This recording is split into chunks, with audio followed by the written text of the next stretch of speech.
हम जब जितना भी महापुरुषों का इतिहास पढ़ते हैं, चरित्र पढ़ते हैं, पुराण पढ़ते हैं, उन्होंने अपने जीवन में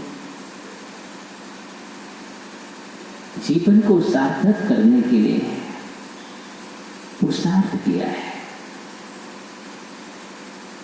सिर्फ भाग के भरोसे बैठकर के काम नहीं बनता है।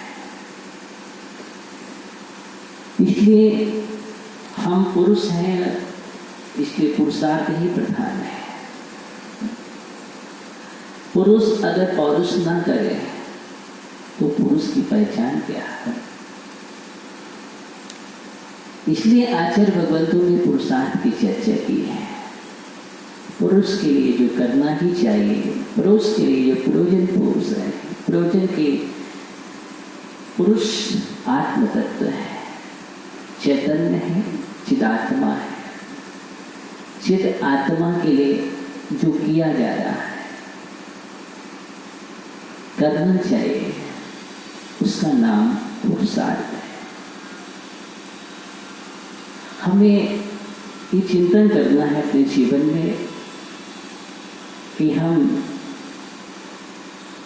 अभी तक उस पुरुष के लिए कितना कर रहे हैं, क्या क्या कर रहे हैं, कितना किया है मैंने। शायद मालूम चलेगा कि अभी तक तो शायद उस पुरुष के लिए जो करने योग्य था वो हमने नहीं किया है। जो करने योग्य नहीं था वो हमने बहुत किया है। जीवन के पन्ने में हम अधिकतर ही वही लिख रहे हैं जो मुझे नहीं लिखना चाहिए था।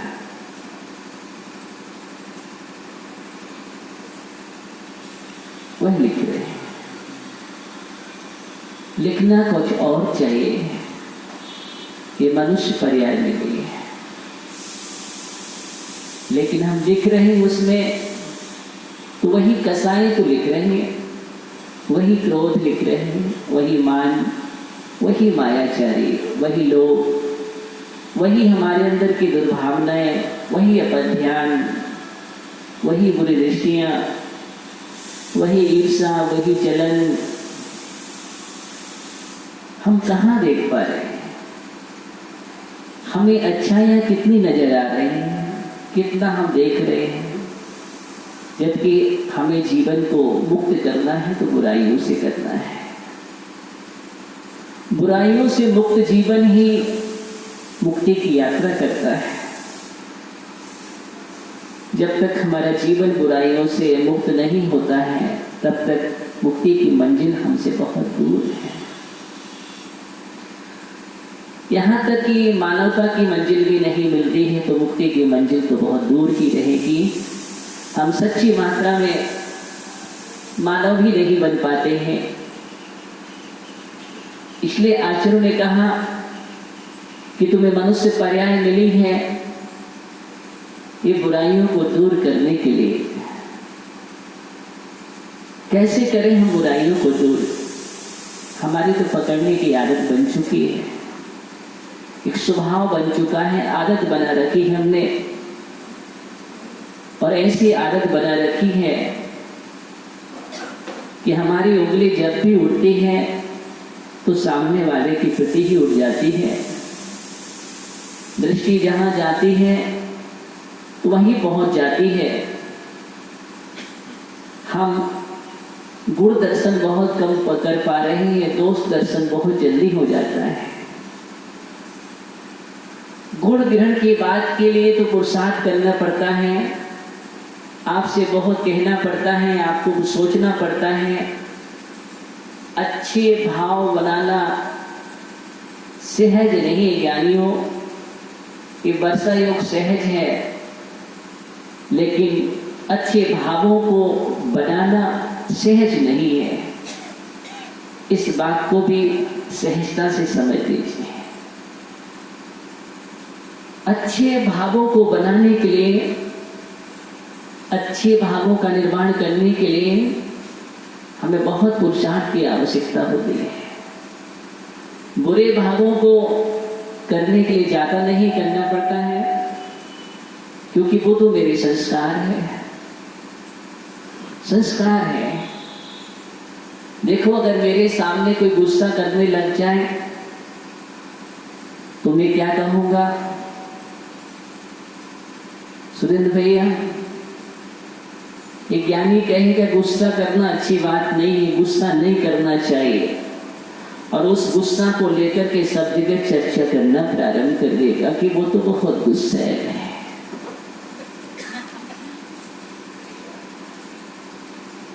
ये हमारी आदत है। लेकिन ये सुरेंद्र भैया की बात नहीं कर रहा हूं, मैं तो बात बता रहा हूं। ये हमारी आदत बनी हुई है, लेकिन हमने शेष अच्छाइयों को कभी भी नहीं देखा ही नहीं, निहारा ही नहीं। यहाँ हर व्यक्ति के अंदर अच्छे गुण भी होते हैं, कहीं न कहीं अच्छाइयाँ तो होती हैं। ऐसा तो एक भी पदार्थ नहीं है और एक भी प्राणी नहीं है जिसके पास कोई ना कोई अच्छाई ना हो।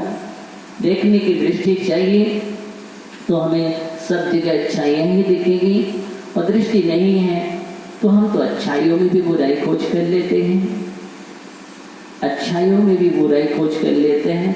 लोग तो भगवान में भी दोष निकाल देते हैं बुरी दृष्टि होने के कारण। ये हमारे जीवन में ये संस्कार हमें छोड़ना बहुत जरूरी है, और शायद ये बहुत बड़ी बुराई है जीवन में। ये बुराई है हमारे अंदर, ये सबसे बड़ी बुराई है।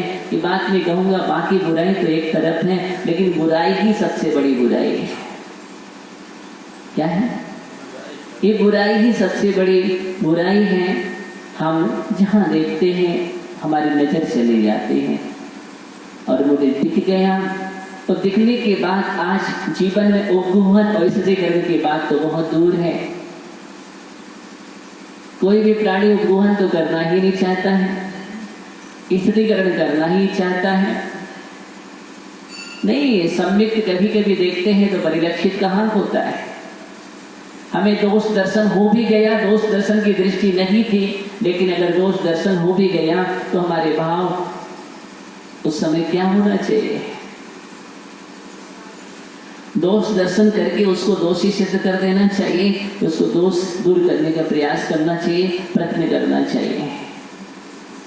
हमारा तो जैन दर्शन स्पष्ट लिखा हुआ है कि हमें घृणा है तो किससे?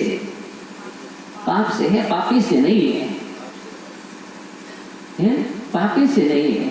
हम तो यहाँ चंडाल को भी महान कहा गया है। अपने यहाँ चंडाल भी जब एक नियम लेता है, एक व्रत लेता है, तो चंडाल के भी यहाँ पर आगम में चंडाल को भी महान कहा गया है कि एक नियम लिया था चंडाल ने, एक चतुर्दशी का व्रत ले लिया था, तो चंडाल भी देवों से सम्मान को प्राप्त हो गया। क्या हो गया? देवों से सम्मान को प्राप्त हो गया एक नियम के माध्यम से। अब देखिए कि देवों ने भी सम्मान कर दिया उसका, और वह भी शास्त्रों में उल्लिखित हो गया। क्या हो गया? शास्त्रों में उल्लिखित हो गए। विचार करना चाहिए। जबकि चंडाल था, एक नियम के प्रभाव से बाकी को नहीं देखा इसके अंदर बुराइयां कितनी हैं, लेकिन एक नियम रूपी अच्छाई आ जाने से हम हमेशा उसको याद रखते हैं। हम त्रियंशों को भी याद रखते हैं। हम सियाल को देखते हैं तो उसने रात्रि पानी भोजन का त्याग करने से वो भी ऐतिहासिक हो गया, ऐतिहासिक हो गया। तो हम जब किसी को देखते हैं एक एक अच्छाइयों को ग्रहण करने मात्र से वो उसका जीवन अच्छा बन गया। और देखा हमने, उनको देखा, बाकी को नहीं देखा। तो देखने की दृष्टि हमारे जीवन में इस प्रकार होना चाहिए। अगर हम पापी को पापी कहकर के ठुकराते रहे तो हमारे यहाँ तो अंजन जैसे चोर भीतर जाते हैं। जैन दर्शन है, अगर अंजन निरंजन बना है तो संकल्प और श्रद्धा के साथ उसने भी अपने जीवन में बुराइयों को दूर कर दिया और बन गया। आज भी इतिहास है। कहने का मतलब ये है कि हमारी दृष्टि कैसी होना चाहिए। हम जब भी दृष्टि रखें तो अपने जीवन में एक हंस की दृष्टि होना चाहिए। कौन सी दृष्टि होना चाहिए? हंस की दृष्टि ही सम्यक दृष्टि है, धर्मात्मा की दृष्टि है, और गिद्ध की दृष्टि मिथ्या दृष्टि की दृष्टि है। हम गिद्ध की दृष्टि ना बनाए, बहुत हमने अपने जीवन में बनाई है, लेकिन ये पर्याय तो मुझे हंस की दृष्टि बनाने के लिए है। कौन सी दृष्टि? हंस से ही परमहंस बनता है और आत्मा हंस रूप में है। वह तो हमारे जीवन में जहाँ पर छीर छीर का पान करता है, नीर नीर को अलग कर देता है, बस छीर बद दृष्टि ही हमारे जीवन में होना चाहिए। और यही सबसे बड़ी जीवन की अच्छाई है। बैठो, यही जीवन की सबसे बड़ी अच्छाई है कि हम जहां भी देखें इस प्रकार देखें अपने जीवन में। यहाँ तो हम जब इतिहास उठा करके देखते हैं तो इस सिंह को भी संबोधन दे रहे हैं महाराज। किसको दे रहे हैं? सिंह को भी संबोधन दिया जा रहा है। वह भी तो हिंसा करने के लिए तैयार हो रहा था, हरण के पीछे भाग रहा था। और दो मुराज नीचे उतर करके आकाश का मृदिधारी संपन्न वहां पर संबोधन करना प्रारंभ कर देते हैं सिंह के लिए। और सिंह को भी जब संबोधन करते हैं, ये बंदाज तो क्या कर रहा है?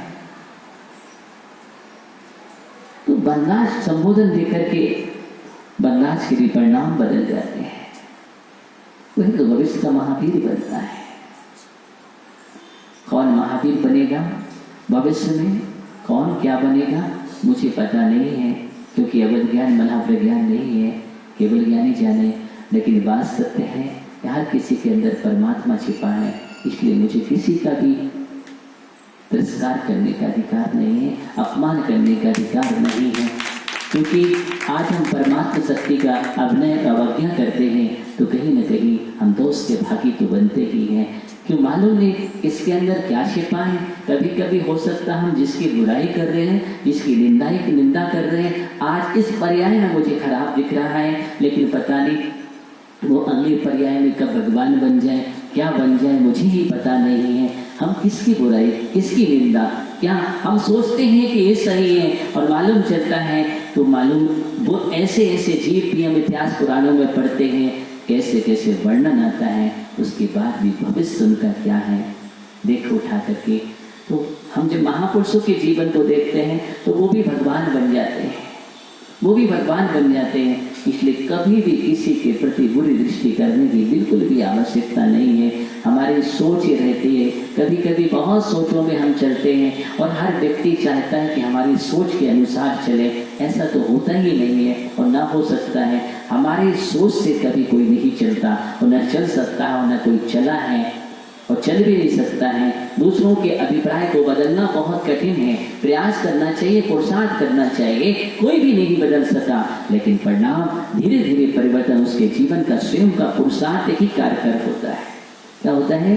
स्वयं का पुरुषार्थ ही कारगर होता है। इस बात को तो मुझे सोचना ही पड़ेगा, ये चिंतन करना पड़ेगा।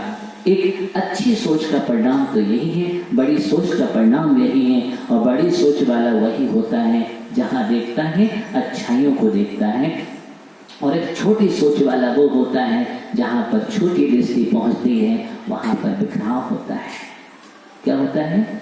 बिखराव हो जाता है, बिखर जाता है। और बिखरने में जीवन में कोई कीमत नहीं होती है। जहाँ देखो अगर हम छोटी दृष्टि देखते हैं तो भाई भाई अलग हो जाते हैं, और जब बड़ी दृष्टि देखते हैं तो हम सब एक रहते हैं, एकता के सूत्र में प्रयोग होते हैं। और एकता का सूत्र जहाँ पर होता है वहाँ पर ताकत होती है, शक्ति है, पावर है, सब कुछ एकता में ही तो है। लेकिन एकता बड़ी सोच से तैयार होती है, कामयाबी हमें बड़ी सोच से मिलती है। किससे मिलती है? बड़ी सोच से। महापुरुषों ने देखी है, आप इतिहास उठा करके एक बड़ी सोच रखी है, और एक बड़ी सोच का ही तो परिणाम है कि हम त्रियंचों को भी सम्मान दे रहे हैं। किसको दे रहे हैं?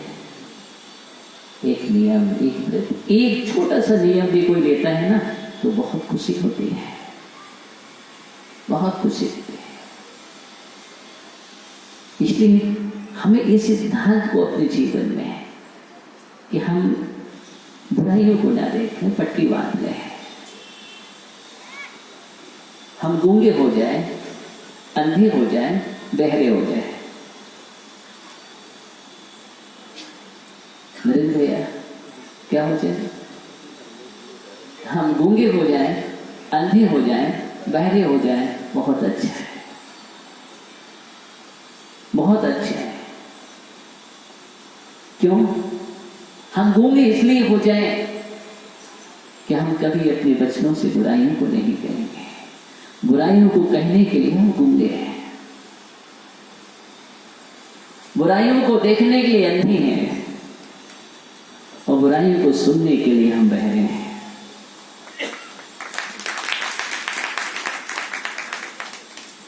मुझे सुनाई नहीं देता, मुझे दिखाई नहीं देता और मेरे पास जुबान नहीं है। इसके लिए हम, आप देखना, और हाँ, वही महापुरुष होता है, वही महान व्यक्तित्व माना जाता है, विशिष्ट पुरुष माना जाता है, जिन सबके लिए समय ही नहीं देता है, समय नहीं देता है, इनको लिए समय नहीं है उसके पास। अगर ये बात आती है तो कहता भैया मेरे पास समय नहीं है, मेरा बहुत कीमती समय है। क्या है? मेरा बहुत कीमती समय है, मुझे कहाँ इतनी फुर्सत है। देखो, जब फुर्सत थी तब मैं इन सब में पड़ा रहा, लेकिन अब मुझे फुर्सत नहीं है। हाँ, अब फुर्सत नहीं है। ये मनुष्य भाव में कहीं फुर्सत का समय ही नहीं दिया गया है। सच मानो तो कोई समय नहीं आपके पास निकाला जाए, क्योंकि आपको 6 कर्तव्यों में रखा गया है। वो बात अलग है कि 6 कर्तव्यों में आप हानि पहुंचा करके, कम करके, और आप शॉर्ट करके काम कर लेते हैं और समय निकाल लेते हैं संसार के लिए। किसके लिए? संसार के लिए निकाल लेते हैं। लेकिन 6 कर्तव्यों की बात करें तो समय नहीं है आपके लिए, और समय ही नहीं है तो कहाँ हम सुनने के लिए तैयार रहे, कहाँ फुर्सत है हमारे लिए? बिल्कुल भी नहीं। एक एक समय की कीमत करना है। मैं जानता हूँ कि एक एक समय में इतना करंट बंद हो रहा है तो मैं क्या करूँ? एक एक समय में जब इतना बंद हो रहा है तो मैं ऐसा काम नहीं करूँगा, मुझे पता है। इसलिए मुझे आश्रय और बंद नहीं करना है, मुझे तो सम्मत और निचरा के पथ पर चलना है। ये तीर्थंकर की आज्ञा है और इसी का नाम फिर आज्ञा सम्यक्त होगा। ऐसा आज्ञा विचय नाम का धर्म ध्यान तभी बनता है हमारे जीवन में, तभी बनता है, अन्यथा नहीं बनेगा। आज्ञा विचय कैसे बनेगा? बुराई करने की आज्ञा नहीं है, बुराई सुनने की आज्ञा नहीं है, बुरा देखने की आज्ञा नहीं है, और आप आज्ञा के विरुद्ध चल रहे हैं। इसका मतलब आज्ञा सम्यक नहीं होगा, बिल्कुल नहीं होगा। हम अपने विचारों से तोड़ने की कोशिश करते हैं कभी कभी, और हम सोच रख देते हैं मेरा विचार तो ऐसा है। देखिए, कभी कभी हो सकता है मेरा विचार गलत हो, और अपने गलत विचार को पुष्ट करने के लिए हमें ऐसा कार्य नहीं करना चाहिए। ऐसा ही कभी कभी होता है, हमारे विचारों के अनुसार हम दुनिया को देखना चाहते हैं, ये गलत है। अपने विचारों के अनुसार दुनिया नहीं हो सकती है, अपने विचारों के अनुसार हमें ही होना पड़ेगा। क्या होना पड़ेगा? हमें ही होना है। तीर्थंकर भी अनुकूल नहीं कर पाए तो हम क्या करेंगे? बोलो, क्या तीर्थंकर पूरे लोक के लिए अनुकूल कर सके? क्या पूरा लोक उनके अनुकूल है? नहीं है, नहीं है। इसलिए हम किसी को अनुकूल नहीं कर सकते। अच्छा है हम ऐसा कार्य करें कि हम ही अनुकूल हो जाए। क्या हो जाए? हम ही अनुकूल हो जाए। एक अच्छा आदमी की खोज में निकला है। क्या निकला है? एक अच्छा आदमी की खोज में निकला है कि कहीं न कहीं मुझे अच्छा आदमी मिल जाए। और खोज कर रहा था, टॉर्च लेकर के सजगे जगह जा रहा था। रात्रि में भी खोज कर रहा है, दिन में भी खोज रहा है कि मुझे एक अच्छा आदमी मिल जाए। अच्छे आदमी की तलाश में नरेंद्र भैया, अच्छे आदमी की तलाश में। अब ललित भैया अच्छा आदमी की तलाश कर रहे, जगह जगह देखा, पूरे देश में देखा, पूरे विश्व में देखा, लेकिन कहीं भी अच्छा आदमी नहीं दिखाई दे रहा है। क्या करें? किसी संत पुरुष से पूछा, बोले अच्छा आदमी मुझे खोजना है।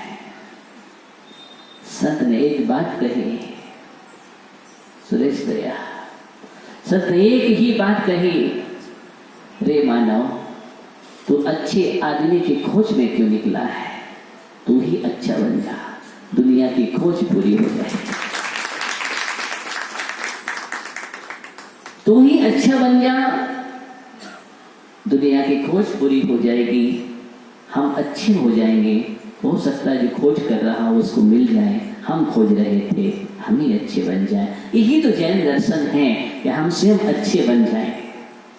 क्या बन जाए? हम स्वयं अच्छे बन जाए। बस जैन दर्शन आपसे यही कहता है। तो मानव जीवन बुराइयों को समाप्त करने के लिए मिला है, बात चल रही है, बैठ जाओ। बुराइयों को दूर करने के लिए मिला है, बुराई मत देखो।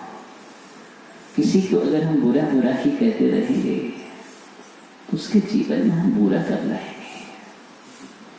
बोलो ना, कभी कभी क्या होता है, अगर हम जीवन में उसको ही बुरी बुरी नजर से देखते रहें, वो बुरा ही सोचते हैं, वो बुरा ही ठहराते रहे, तो उसका जीवन कभी अच्छा नहीं बनेगा। ज्ञानी अच्छा नहीं बनेगा। और ये नेगेटिव, ये नकारात्मक है। ये क्या है? ये नकारात्मक सोच है हमारी, और नकारात्मक सोच से हम भी खराब हो गए, सामने वाला भी खराब होता है। इसके नकारात्मक शब्द ना का प्रतीक है, और ना माने नरक है। क्या है? ना माने नरक है। नकारात्मक सोच जो है हमें नरक की ओर ले जाती है, और सकारात्मक सोच स्वर्ग की ओर ले जाती है, क्योंकि सा शब्द स्वर्ग का प्रतीक है और ना शब्द नरक का प्रतीक है। इसलिए सकारात्मक बहुत अच्छी बात है। हम जब भी सोचें सकारात्मक सोचें। मुझे कैसे बढ़ाना है, कैसे आगे बढ़ाना है, क्या मुझे करना है, ये ज्ञानियों ये हमारे ऊपर है।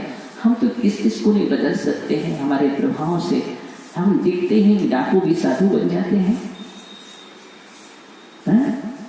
जो कभी डाकू थे वो साधु बन गए। किससे? एक हमारे अच्छे प्रभाव से, एक अच्छा संबोधन से। किससे? एक अच्छा संबोधन व्यक्ति को मिलता है तो वो महान बन जाता है। और अगर हम बुरा बुरा ही उसको कहते रहे, बुरा बुरा ही कहते रहे, तो क्या करेगा? फिर एक बात ध्यान रखना, इसके आचार्य ने कहा कि अच्छा संबोधन बहुत हितकारी है जीवन में। संजय रांची, क्या एक अच्छा संबोधन जीवन में बहुत प्रभावकारी होता है। अच्छे संबोधन से अच्छे अच्छे संबंध स्थापित होते हैं।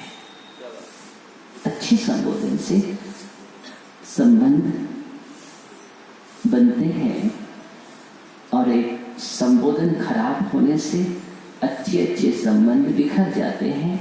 जितने भी बिखराव होते हैं, कहते हैं संबोधन से रिश्ते भी रिस करके रिस जाते हैं। तुम्हारी जुबान में गड़वाहट आ गई, क्या हुआ? संबंध समाप्त हो गया। और जीवन में मिठास आ गई, क्या हुआ? संबंध जुड़ गए। ये सिद्धांत अगर हमारे जीवन में आ जाए तो हम सम्यक दृष्टि हो जाए। लेकिन हम सोचते हैं कहाँ सम्यक, कभी सम्यक के बारे में तो चिंतन ही नहीं, मुझे पता ही नहीं सम्यक दर्शन क्या है, तीर्थंकर की आज्ञा क्या है, आगम क्या कहते हैं, पुराण क्या कहते हैं। लेकिन हम तो अहंकार में जीते हैं। हम जो सोचते हैं वैसा होना चाहिए, जो हम कहते हैं वैसा होना चाहिए। ये ध्यान रखना, ये तीर्थंकर की आज्ञा ध्यान रखना चाहिए। तुम्हारी आज्ञा का नाम सम्यक नहीं है। तीर्थंकर की जिनाज्ञा की जो स्वीकारिती है, उनकी बात स्वीकार करना है, उसका नाम सम्यक है। क्या है? उसका नाम सम्यक है। कि कभी विचारना की आपने? नहीं की। इस प्रकार की विचारना हमारे जीवन में नहीं है। संजय भैया, अगर ऐसी विचारना हमारे जीवन में आ जाए तो आप देखो, संजय यानी जुबरी रहे, ओह 2 संजय, 3 संजय, तो संजय संजय।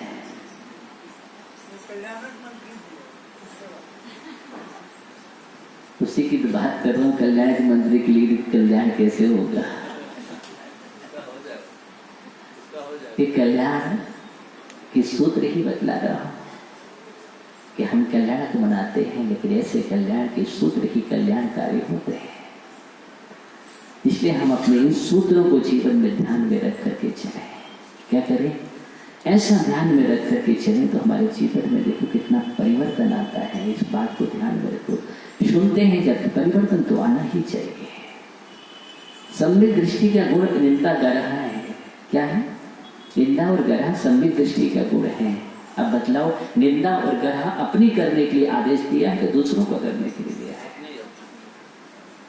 दूसरों की निंदा गरहा करना तो नीच गोत्र का कर्म है। किसका है? नीच गोत्र का कर्म है। तो क्या हम नीच गोत्र कर्म करके नहीं मिले? वो चुकुल में पैदा होकर के, उस चुकुल में पैदा होकर के ऐसा कार्य नहीं करना है मुझे जो नीच गोत्र कर्म का कारण बन जाए। किसका बन जाए? उस कर्म का कारण बनता है। और बनता है अगर ऐसे भाव मेरे हैं, अब यही दृष्टि लेकर के चलते हैं तो आज हमें उच्च कुल मिल गया है। बाकी हम तैयारी किसके कर रहे हैं? नहीं, इसकी तैयारी नहीं करना है मुझे, तो कुछ तैयारी और करने के लिए मिला है मनुष्य भाव। जय कुमार जी किसके लिए मिला है? जय कुमार जी भाव मिला है, तो मुझे जय कुमार के लिए तो मिला है। किसके लिए मिला है? हाँ, जीवन में जय होना चाहिए। क्या होना चाहिए? जय जय जय जयकार जिसकी होती है, ऐसा कार्य करो। जय जयकार किसकी होती है? हाँ, इसके लिए जीवन मिला है, इसके लिए जीवन मिला है। और मनुष्य भाव में ऐसा कार्य हम कर सकते हैं और होता है। अगर हमने ऐसा पुरुषार्थ कर लिया, इसी भाव में जय जयकार है कि नहीं? विचार करो। तो कुछ ऐसा कार्य करो अपने जीवन में। तो मुझे क्या करना है? आंखों पर पट्टी बांधना है। क्या करना है? कि गांधारी बनना है? आंखों पर पट्टी बांधना है। आंखों पर पट्टी बांधने से शक्ति आती है। क्या आती है? शक्ति आती है। हमारे नेत्र पावरफुल हो जाते हैं और वो पावरफुल दृष्टि जहाँ पड़ जाती है वहाँ पर प्रभावकारी होता है। मैं बात कर रहा हूँ, इसलिए आंखों पर पट्टी बांध दीजिए। क्या बांध लीजिए? पट्टी बांध लीजिए। आंखों पर पट्टी बांधने का मतलब है हम बुरा नहीं देखेंगे। और जहाँ बुरा देखना बंद हो गया, आंखों में बहुत बड़ा पावर होता है।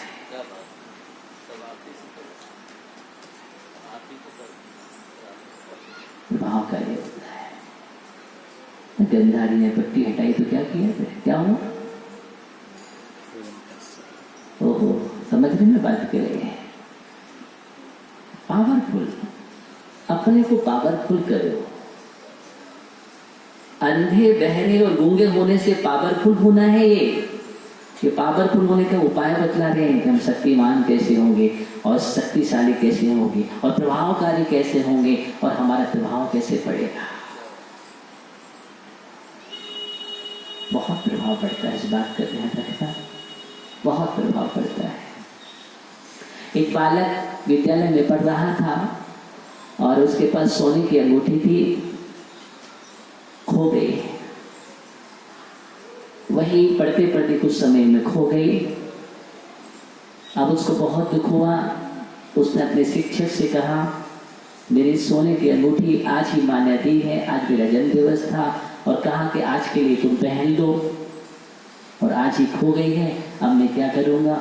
मेरा तो मुश्किल हो जाएगा। मैं तो यहाँ से नहीं जाऊँगा, और यहाँ से गया तो मेरी पिटाई। अब मैं क्या करूँगा?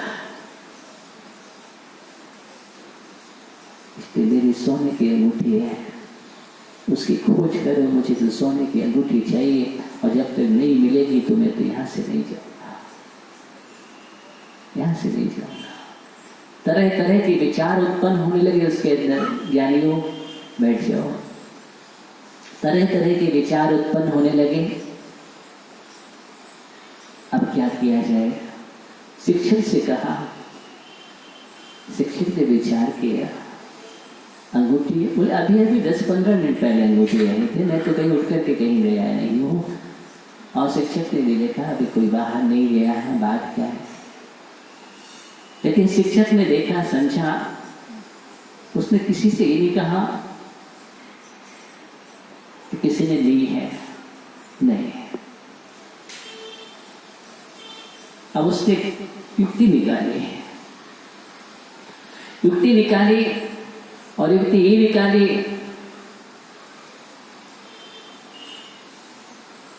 दरवाजे बंद कर दिए, खिड़कियां बंद कर दी,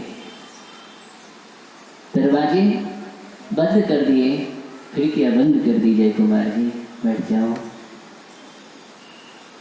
और किसी को बाहर जाने के लिए मना कर दिया, कोई बाहर मत जाइए, आराम से सभी लोग यहाँ बैठिए। मैं किसी से नहीं कहूँगा कि किसने ली, मैं आपसे बिल्कुल नहीं कह रहा हूँ। आप सभी लोग अपनी आंखों पर पट्टी बांध लें। क्या करें? आप सभी लोग अपनी आंखों पर पट्टी बांध लीजिएगा। आंखों पर पट्टी बांध लीजिए। सभी ने आंखों पर पट्टी बांध ली। खोज प्रारंभ की। 100 विद्यार्थी थे, एक एक करके खोजना प्रारंभ की। सभी पर पट्टी बंधी है। अब किसी को दिख नहीं रहा है। और वो 15वें 16वें नंबर जैसे आगे बढ़ते हैं तो 15 नंबर पर ही वो अंगूठी मिल जाती है। लेकिन शिक्षक की युक्ति देखिए, उसने क्या किया, वहां समापन नहीं किया, उसने पूरा क्रम से 100 तक खोजा। कहाँ तक खोजा? 100 तक खोजा। कहीं बच्चों के अंदर हीन विचार ना आ जाए कि देखो 15 के बाद कोई नहीं किया, ये 15 नंबर का पूरा है, वहां मिल गई है। 100 नंबर तक खोज की। किसी को ये पता नहीं चला कि अंगूठी किसके पास मिली।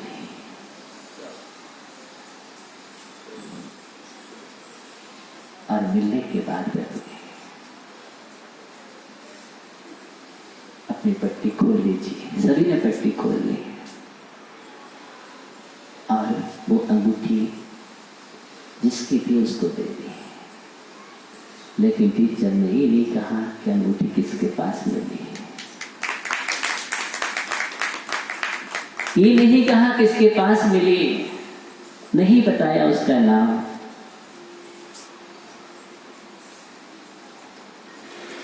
ध्यान रखना, जिसके पास अंगूठी मिली, लेकिन वो तो अपने अंदर में बहुत विचार उत्पन्न करता है कि मेरा क्या होगा। अगर शिक्षक ने सबके सामने बोल दी, पूरे विद्यालय में कभी प्रार्थना करते समय 600 विद्यार्थी हैं, 700 विद्यार्थी हैं, और सबके बीच में कह दिया तो मेरा क्या होगा, मैं तो रह नहीं पाऊंगा। और बुरे बुरे विचार उत्पन्न होने लगे हैं, तो ऐसे ऐसे विचार उत्पन्न हुए।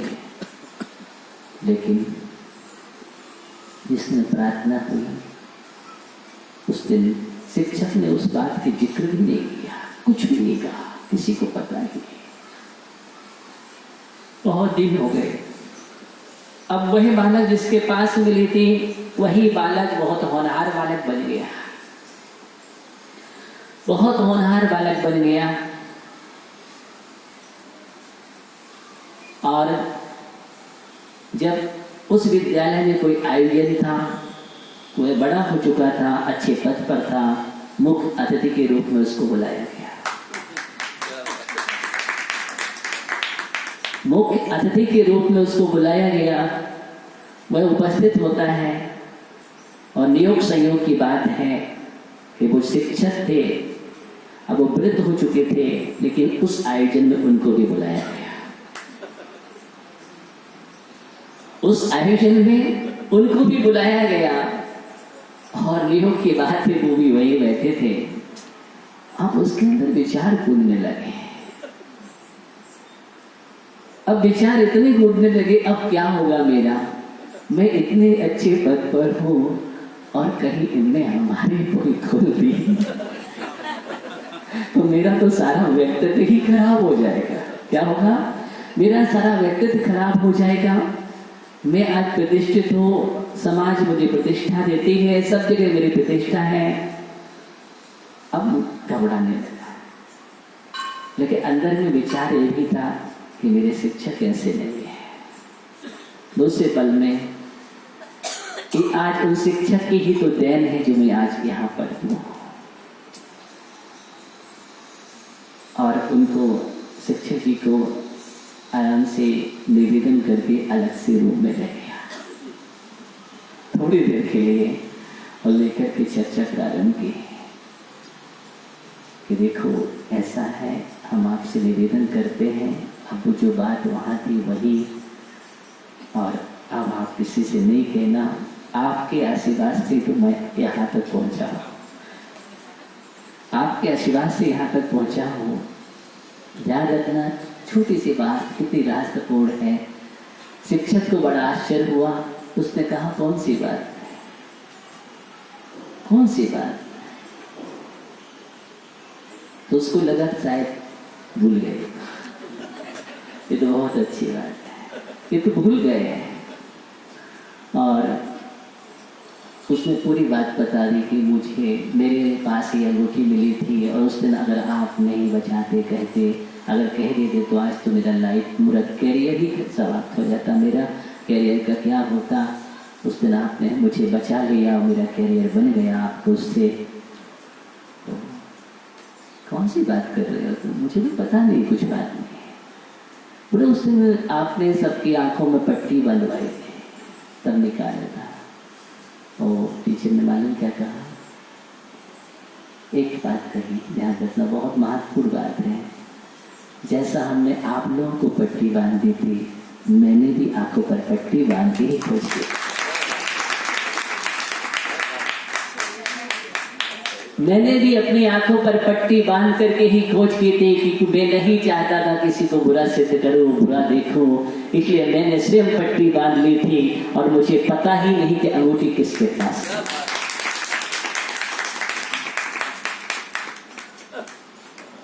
क्या ऐसे विचार, ऐसी दृष्टि हमारे जीवन में हो सकती है? और ऐसी विचार, ऐसी दृष्टि अगर हमारे जीवन में है तो देखना, कोई भी व्यक्ति महान से महान बन सकता है। हम स्वयं महान बनेंगे, सबसे बड़ी वाली महानता तो हमारी ही है, हम महान स्वयं बनेंगे। और ऐसे लोग ही महापुरुषों की श्रेणी में आते हैं, और हमारे इस प्रभाव से वो भी महान बन जाता है। कहीं ना कहीं किसी व्यक्तित्व को उठाने में किसी न किसी का हाथ तो होता ही है, कोई ना कोई गुरु तो होता है। बिना गुरु के गुरु नहीं निकलता है, और बिना गुरु के कोई गुरु नहीं बनता। इसलिए हमें इस बात को ध्यान में रखना है। सिर्फ इतनी बात आपसे कहना है, समय आपका हुआ है कि हो गया है? क्या हुआ बताइए आप। तो बात इतनी सी है, हम अपने जीवन में भावों का परिणमन करें, भावों का परिवर्तन करें।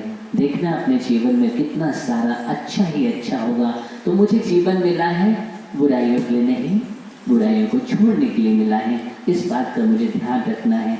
और जब बुराइयों को छोड़ देते हैं तो वहाँ पर पद्मवेश्या बन जाती है, क्योंकि पद्मवेश्या का मतलब ही है जो त्यागी होता है। कैसा होता है? जो त्यागी होता है। जिसने बुराइयों का त्याग कर दिया वही त्यागी है। कौन? जिसने बुराइयों का त्याग कर दिया वही त्यागी है, बाकी तो नाम निक्षेप वाले हैं। हाँ, इसलिए हम भाव निक्षेप की बात कर रहे हैं, क्योंकि आगम में सिद्धांत ग्रंथ में लिखा है, पद्मवेश्या का लक्षण गौमर सजीव का सिद्धांत ग्रंथ में गाथा दी है, चागी बद्दो चोखो उच्चो कमो खमण महु प्यमती साहो गुरु पूजन न दो लक्षण में तुपम्मस। क्या लिखा है? लक्षण में तुपम्मस से पद्मवेश्या का लक्षण है। क्या लक्षण है? चागी बद्दो चोखो, जो त्यागी होता है। पहला ही लक्षण दिया है, जो त्यागी होता है। त्यागी माने त्यागी है। इसका बुराइयों का, असंयम का, विख्यात का, बुरी प्रवृत्तियों का जिसने त्याग कर दिया गया है, तो हम पदम लेश्या की ओर बढ़े। लेश्या का सिद्धांत तो चल ही रहा है, इसको मत भूलना, वो तो चलता ही रहेगा, क्योंकि परिणाम तो मुझे करना है, परिवर्तन मुझे करना है। जब हमें प्रशस्त लेश्या तैयार करना है तो प्रशस्त परिणामों से ही होगी। कैसे होगी? प्रशस्त परिणामों से होगी। इसलिए हमने बुराइयों का त्याग कर दिया। पहले हमने उग्र भावों का त्याग किया है। पहले हम रुष्ट हो जाते थे, बात बात में उग्र हो जाते थे। नहीं, अब मुझे उग्र नहीं होना, रुष्ट नहीं होना, दुष्ट नहीं होना, बुरी प्रवृत्तियां नहीं करना है, बात बात में रूठना नहीं है, अच्छा स्वभाव रखना है, मेरे द्वारा अप्रभावना ना हो, मेरे द्वारा कोई अप्रभावित ना हो, ऐसा भी संकल्प करता है, इसका नाम ही तो त्यागी है। क्या है त्यागी? कौन?